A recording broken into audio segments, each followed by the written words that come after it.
Everybody's good. And as always, I will stall for a moment or two and give everyone a chance to log in and take a look.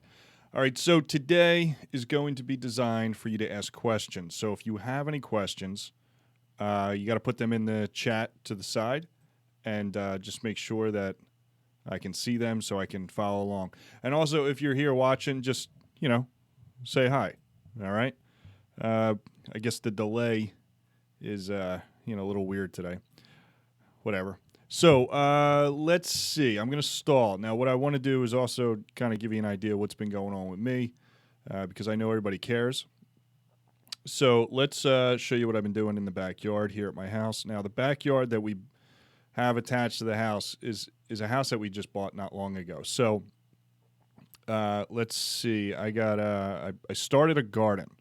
I may have mentioned that in another video, but the garden used to be a concrete slab. So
when I go to those pictures of the garden and stuff, is my mic working?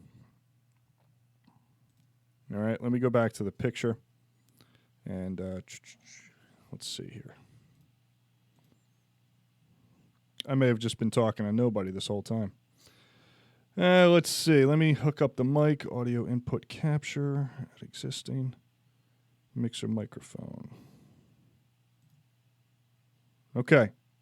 Let's go back to these pictures here.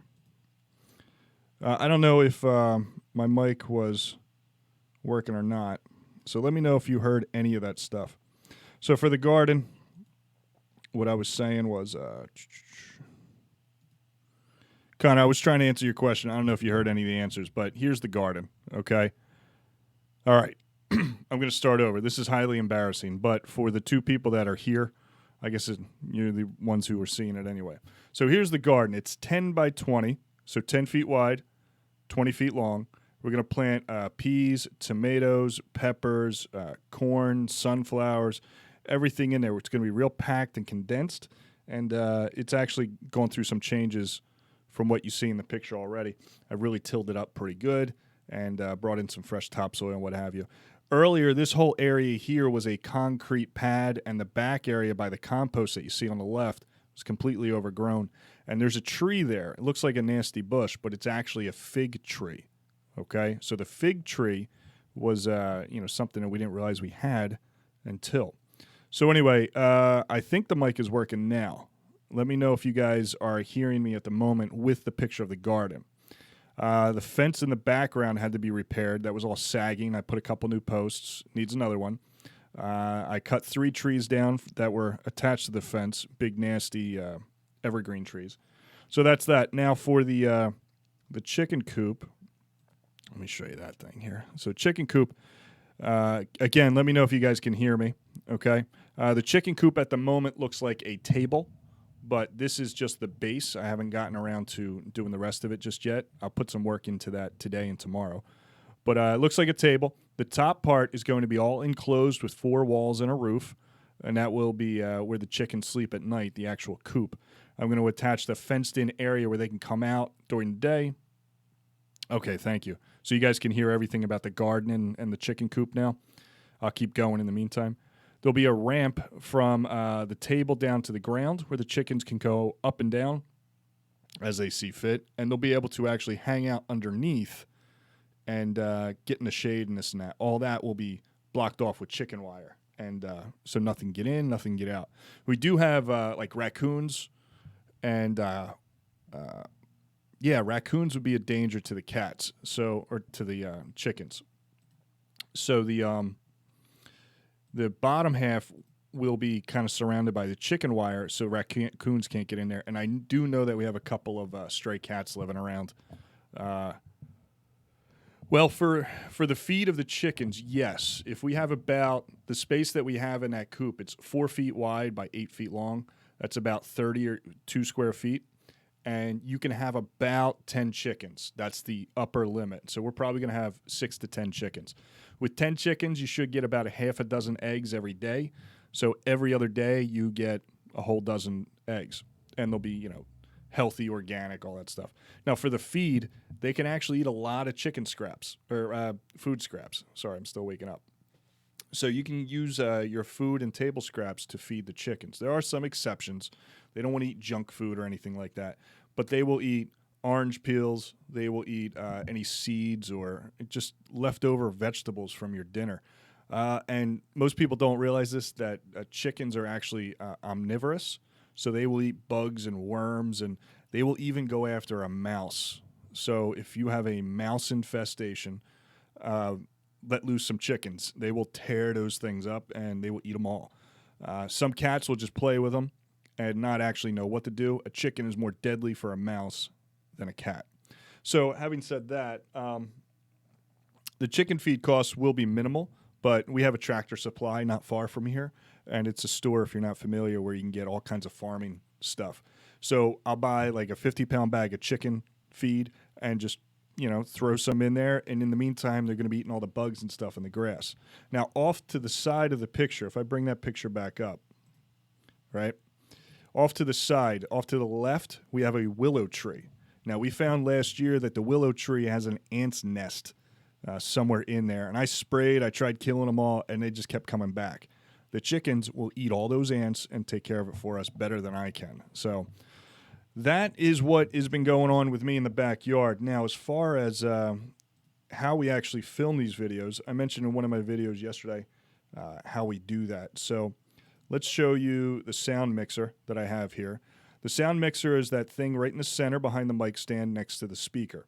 Sound mixer allows me to have multiple sound inputs. I can have up to 4 of these microphones and then some other inputs as well. And I can adjust all the volumes and everything.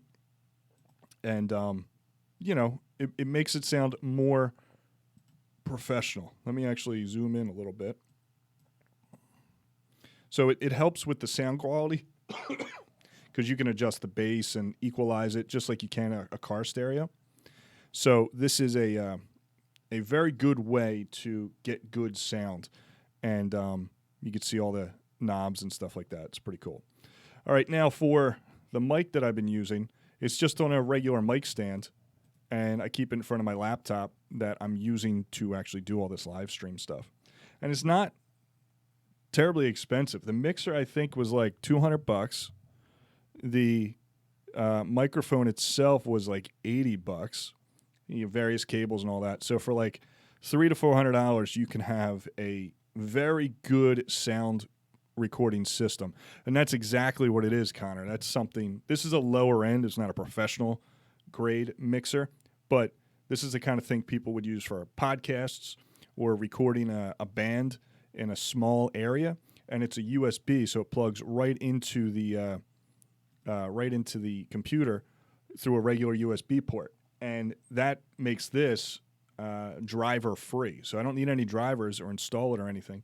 I just plug it in, and the computer picks it up as a sound input device. And you make all the adjustments with the knobs, and then it just goes directly into the computer. And this is how I make all my YouTube videos. I record it through the mic, which is fed into the mixer, and the mixer is fed into the computer. And then that laptop you see is just what I've been using as home base for this. I have a computer off to the left that I also have up and running, and you know, I can refer to that as well. Now, for the document camera that I've been using, why did I say it like that? The document camera. Let's see. This picture's coming up weird.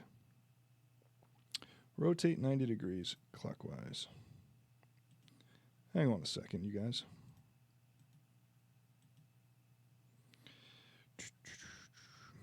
This is not embarrassing at all. There we go. All right, so this is kind of hard to make out, but I have on a second mic stand with a flexible shaft just a regular webcam, and it's just kind of sitting on top. All right? And then I can move the document underneath anywhere I want once I get the camera set up, and I can move the mic stand around to get a better picture if I ever need to. And then I have a light shining on the document to get the most consistent light possible. Off to the right, you can probably see that I have windows there, and that light isn't all that consistent depending on the weather and if it's overcast or what have you. Oh, Nick is here. Excellent. Okay, so I just stalled for a little while, and so far nobody's asked any questions. I got 6 people watching and only 2 likes. Only 2 likes. So anyway, that has been what's going on with me, working in the garden, trying to get a more sustainable food source for my family, more reliable, and you know, just figuring out stuff here in the office. And I'm honestly considering, after I get better with this, because I'm still trying to figure it out, I have a couple more pieces of equipment that I want to get to help make this more seamless and more professional. Do something with the background and, you know, adjust the lighting and the sound quality of the room. But with a little bit more money, I can get the quality of this much better and start my own podcast or something like that. Why the Logitech mouse? Well, Logitech mouse was free on my other laptop or my other computer that I use. I have just a cheapo from Amazon. This Logitech was just something that I had, and you know. Final Mouse Air 58. I'm not familiar. I'm not exactly a techie guy, but I like to look up new pieces of information, new pieces of equipment that can make this go smoother. and I have my next like 12 purchases planned out. So I'm going to be spending a lot of money. Once I get to that point and we can actually do like a 4-camera shoot, interview some people and this and that, it'll be good. It's just an aspiration and a hobby of mine. Not something that I'm really making a whole lot of money on. But, it's fun. 1080p, 60 FPS in the future, perhaps. I have a setup that is 1080, but not 60. So we'll be working on that too. So if you guys have any questions regarding the actual content, I've been stalling long enough. We're about 15 minutes in, and we got through some technical difficulties, so I appreciate you guys sitting through that. I will be doing this very same thing again at 10 a.m. I've been doing 2 videos a day, and I invited all my classes to watch all of these, or both of them. And on the Google Classroom, there will be links to both of these videos. So this one was kind of practice for the second one, I guess. So anyway, if you guys are around, you're welcome to join the one at 10 a.m. But I don't see any real questions that have to do with the class. Thank you for all the compliments. I appreciate it. That'd be cool. I have to do a podcast for a project. Was hard to find an app for it. Yeah, dude. Connor, all I do is if you look up a program called OBS Studio, it's a free program. I downloaded it onto the computer, and it's an interface that works perfectly with YouTube. So all I do is I have my microphone plugged into the mixer plugged into the computer through USB, and I have OBS running. And that program, you get the stream key and all the information from YouTube once you set that up. Put that information into OBS Studio, and then you click Start Streaming. And then you go back to the website for YouTube and click Go Live, and you're boom, you're on. So it's not difficult. So OBS Studio, it's a free download, and it's very easy to use. There's a little bit of a learning curve there. It takes a moment or two to kind of get the hang of it. But if you download that and you're interested, you can just use the webcam on a laptop like I am here. Okay? There are other ways to get better cameras involved. You could have a USB webcam that's better quality than this, but this is okay for now. Got to make the Fortnite montage, I understand. Okay. Not something I'm into, but I appreciate it. My son is. He's attempting to be a streamer. Whatever. So there are methods to get a good camera plugged into your computer as a webcam. I'm trying to think of what it is. It's what is that thing called? It's a device where you can plug your HDMI output from a camera into a USB port. And I'm just looking it up now, and it's available. Okay, here we go. I forgot what it was called. It's called an Elgato Camlink. So if you look up Elgato Camlink, what that does is it takes an HDMI output from your camera. I don't have this, but this is how it would work, and this is one of my planned purchases. I have a camcorder. I don't have it with me here, but it has an HDMI out. So then that HDMI out will plug into one side of this Camlink, and then that other side has a USB that plugs into the computer, and it's an adapter. It makes your camcorder or any device with an HDMI out into a USB webcam.